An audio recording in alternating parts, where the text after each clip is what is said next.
Hello, good morning, नमस्कार। मैं निशा Trivedi Gurukul competition classes के इस यूट्यूब चैनल पर आप सभी का हार्दिक स्वागत करती हूँ। डियर स्टूडेंट्स, कैसे हैं आप सभी?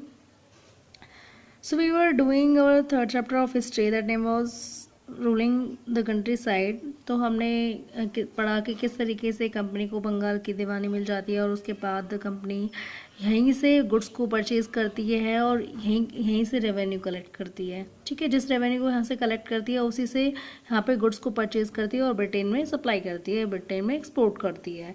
ठीक है, तो उसके बाद हमने देखा कि किस तरीके से लैंड में बहुत ज़्यादा इन्वेस्टमेंट करने के लिए, उसमें इम्प्रूवमेंट लाने के लिए एग्रीकल्चर में, तो वो ज़मींदारों के साथ एग्रीमेंट करती है जिसको परमानेंट सेटलमेंट कहा गया। ठीक है, तो अब देखते हैं कि इस परमानेंट सेटलमेंट के साथ क्या समस्या थी।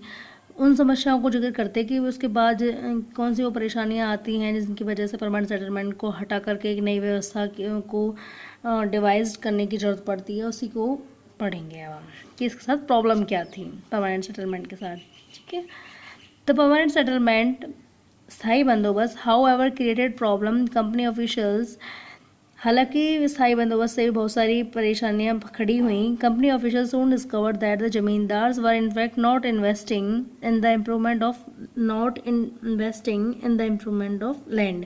सीकरी कंपनी अधिकारियों ने यह भाप लिया था कि जमींदार बिल्कुल भी भूमि में सुधार नहीं कर रहे हैं, सुधार में कोई कदम नहीं उठा रहे, निवेश नहीं कर रहे हैं किसी तरीके से। कोई मतलब जो भी सुधार किए जाते हैं या बीजों को लेकर के कह लीजिए, या फिर जो साधन होते हैं, इक्विपमेंट होते हैं कृषि करने के लिए, उसमें कोई भी सुधार, कुल मिलाकर भूमि में वो सुधार करने में बिल्कुल भी इंटरेस्टेड नहीं हो रहे थे जमींदार। तो ये सब चीज़ कंपनी देख लेती है। उसके बाद the revenue that had been fixed was so high. जो कंपनी ने रेवेन्यू फिक्स किया था, निश्चित किया था, वो बहुत ज़्यादा था।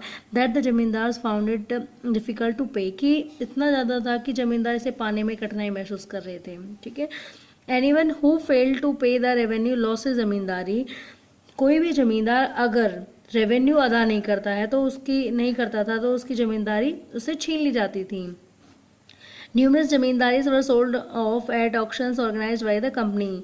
बहुत सारी असंख्य जमींदारियां ऐसी थी जिनकी कंपनी द्वारा नीलामी कर दी गई थी। By the first decade of the 19th century, ने शताब्दी के आरंभिक के दशकों में द सिचुएशन चेंज, परिस्थितियां बदलने लगी थी। The prices in the market rose, बाजारों में कीमतों में वृद्धि हुई। एंड कल्टीवेशन स्लोली एक्सपेंडेड, और खेती में भी धीरे धीरे विस्तार हुआ। This meant an increase in the income of the जमींदार, जिसका अर्थ था कि अब जमींदारों की आय में भी बढ़ोतरी होनी शुरू हो गई थी। But no gain for the company, परंतु इससे कंपनी को कोई प्रॉफिट नहीं हुआ। Since it could not increase a revenue demand that had been fixed permanently, क्योंकि रेवेन्यू की मांग में भी कोई बढ़ोतरी नहीं हो सकती थी क्योंकि ये पहले से ही इसे फिक्स कर रखा था। Even then, the zamindars did not have an interest in improving the land। यहाँ तक कि जब कीमतें बढ़ने लगीं और कृषि जो कल्टीवेशन था वो उसमें भी एक्सपेंड हुआ, उसके बावजूद भी जमींदारों ने भूमि सुधार में कोई रुचि नहीं दिखाई। Some had lost their lands in the earlier years of the settlement. इनमें से कुछ जमींदार ऐसे थे जिन्होंने पहले ही इस व्यवस्था की शुरुआत में ही अपनी जमींदारियां खो दी थी। Others now saw the possibility of earning without the trouble and risk of investment. और अन्य जो जमींदार जिनके पास जमींदारियां रह गई थी वो ये सोच रहे थे कि इस संकट के समय में, इस जोखिम भरे काम में हम थोड़ा फ़ायदा ही कमा लें, थोड़ा अर्निंग कर लें। ठीक है, बिना निवेश का रिस्क लिए। यानी कि उनका ये सोचना था जमींदारों का कि ना तो उन्हें भूमि में कुछ इन्वेस्टमेंट करना पड़े और साथ ही उन्हें उनकी अपनी अर्निंग भी होती रहे। As long as the zamindars could give out the lands to tenants and get rent, they were not interested in improving the land। जिस तरीके से जमींदार किराएदारों से भूमि का किराया लेते थे, they were not interested in improving the land.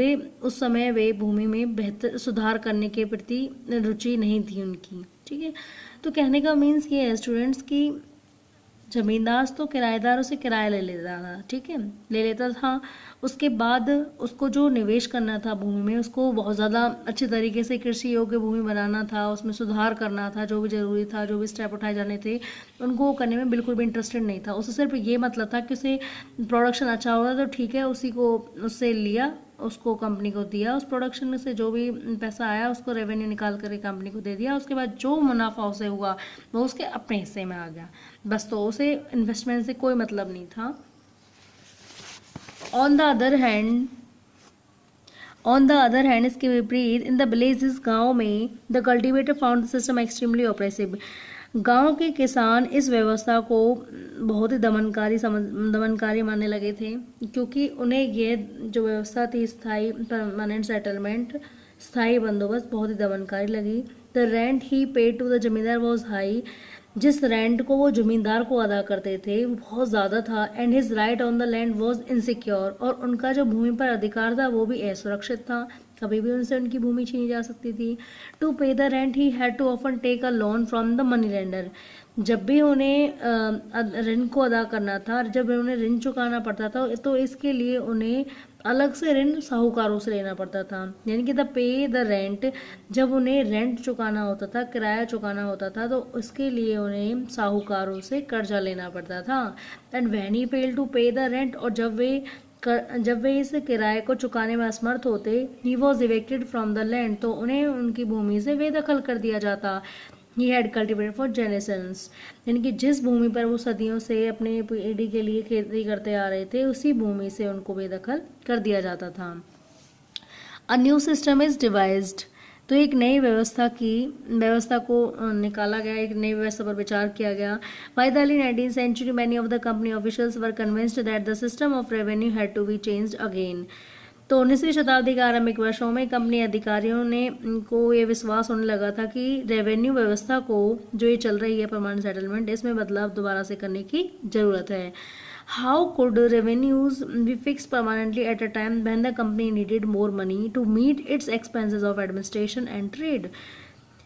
अब उनके दिमाग में प्रश्न उठने लगा कि कंपनी कैसे रेवेन्यू को फिक्स कर सकती है, कैसे कंपनी रेवेन्यू यानी कि राजस्व को फिक्स कर सकती है, स्थायी कर सकती है ऐसे समय में जब उसे बहुत ज़्यादा मात्रा में धन की ज़रूरत है अपने खर्चों को पूरा करने के लिए, अपना प्रशासन और व्यापार से जुड़े खर्चों को पूरा करने के लिए जब उसे बहुत ज़्यादा पैसे की ज़रूरत है, तो ऐसे समय में वो इतना वे रेवेन्यू को कैसे फिक्स कर सकते हैं।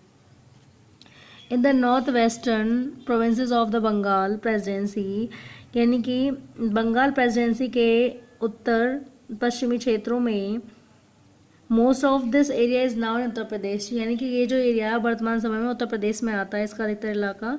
N Englishman called Holt Mackenzie devise the new system which came into effect in 1822, तो हॉल्ट मैकेंजी ने एक नए तरीके की व्यवस्था लेकर के आए जो कि 1822 में जिसने काम करना शुरू किया था 1822 में। याद रखना परमानेंट सेटलमेंट 1793 में आया था और कॉर्नवालिस लेकर के आया था, और ये जो नया सिस्टम है ये 1822 में आता है और हॉल्ट मैकेंजी लेकर के आता है इसको, और इस सिस्टम को कहा गया था महालवाड़ी सिस्टम। ठीक है। He felt that the blaze was an important social institution in North Indian society and needed to be preserved. उन्होंने महसूस किया कि the blaze was an important social institution in North Indian society, कि उत्तरी भारतीय समाज में गांव सबसे महत्वपूर्ण सामाजिक संस्था है and needed to be preserved, और इस संस्था को सुरक्षित करने की जरूरत है। Under his directions, उनके निर्देशों के अनुसार collectors went from village to village, collectors को गांव-गांव भेजा गया। इंस्पेक्टिंग द लैंड, उन्होंने भूमि की जांच की। मेजरिंग द फील्ड्स, खेतों को मापा। And recording the customs and rights of different groups, और विभिन्न समुदाय के अधिकारों और सीमा शुल्कों को रिकॉर्ड किया। The estimated revenue of each plot within a village was added up to calculate the revenue that each village had to pay. So agreement अब सीधा गांव के साथ किया गया। The estimated revenue of each plot, प्रत्येक plot का जो आकलन किया गया था रेवेन्यू का, प्रत्येक गांव की प्लॉट का आकलन किया गया। Was added up to calculate the revenue that each village had to pay, और साथ ही उस रेवेन्यू का आकलन किया गया, उसको गणित किया गया उसका, और उसके बाद कंपनी ने गांव वालों से कहा कि उन्हें अब रेवेन्यू अदा करना पड़ेगा। ठीक है। पहले जो हमने परमानेंट सेटलमेंट पढ़ा था उसमें क्या था, उसमें किसानों से ज़मींदार वसूल करते थे किराया। ठीक है। तो ज़मींदारों के साथ उसमें एग्रीमेंट किया था, लेकिन अब क्या है, अब गांव को बीच में लिया है कि गांव का मुखिया गांव का मुखिया सभी प्लॉट से क्या है, किराया इकट्ठा करेगा और कंपनी को देगा। ठीक है। So this demand was to be revise periodically, not permanently fixed. साथ ही ये जो एग्रीमेंट था इसकी डिमांड भी संशोधित की गई, इसे पूरी तरीके से फिक्स नहीं किया गया। ऐसा नहीं था कि जैसे परमानेंट सेटलमेंट में रेवेन्यू को फिक्स कर दिया गया था, भाई इतने टाइम तक के लिए रेवेन्यू यही रहेगा, ठीक है, इतनी ही दर रहेगी।